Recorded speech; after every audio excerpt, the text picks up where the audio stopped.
Yo, kamusta po kayong lahat? Ako po si BON at welcome po sa BON Rap Song Challenge 2024. Ngayon po ay naghamon ulit tayo na sumulat at gumawa ng kanta patungkol sa kalayaan o pagiging malaya.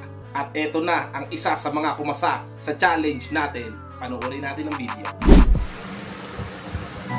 Yo, ako nga pala si Ken. Shoutout para BON. Yeah. Ito malayang pagbuklat, pakinggan ng maigi at marahan. Maraming nakahaing, hindi mo inaasahan. Hindi ko to ginawa para makipagpatayan. Ito'y bahagi lang ng malawak kong kalayaan. Dahil bumpisa pa lang kami nagsabing tama na. Tigil ko na daw kasi para saan pa ba? Anong mapapala sa pinagpuyatang kanta? Ngayon ko babalikin na mga paniniwala nila. Ako ba yung mahakbang kasi dito ko masaya? Pilit man nilang kinakadena ang aking paa. At gagawin ko to kahit marami maging harang. Hinahayag kong parte to ng aking kalayaan. Pangalawa, bakit ang hirap maging mahirap? Makukulong na lang sa salitang pagsusumikap na parang walang resulta, wala ring nangyayari. Paulit-ulit na bumabalik lamang sa dati. Sinugal na pati pato pero di pa rin sapat. O baka di lang makonteto kaya nasabing hirap. Di lang talaga siguro balansi ang ating mundo. Kaya yung kalayaang nais di na mata mo. Ito pangatlo, kala ko suporta, mga kalugar, kaibigan, pati pamilya. Kung sino pa yung malapit, siya pang walang bilib. Kala ko pagmamahal, ang sakit nyo sa dibdib.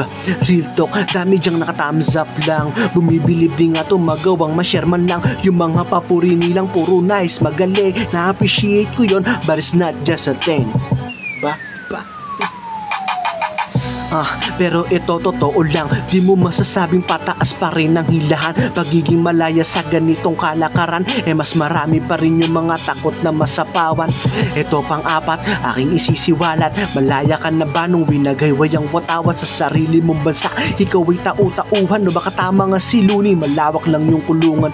Trabaho maghapon, kulang pa sa bayarin. Sinamahan pa ng diskarte, pero kulang pa rin. Kaliwat kanan na ang dami ng mga isipin. Paano ba makakalaya? Sino ba ang may salarin? Sinadya kong mag-iwan ng samut-saring katanungan. Sinabi ko lang yun ay aking kalayaan. At kung di mo man magustuhan, wala akong kasalanan.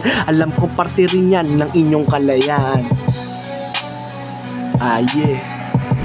Yeah, maraming salamat po.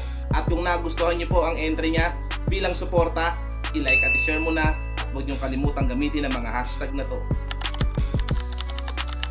Good luck at maraming salamat po. Peace out.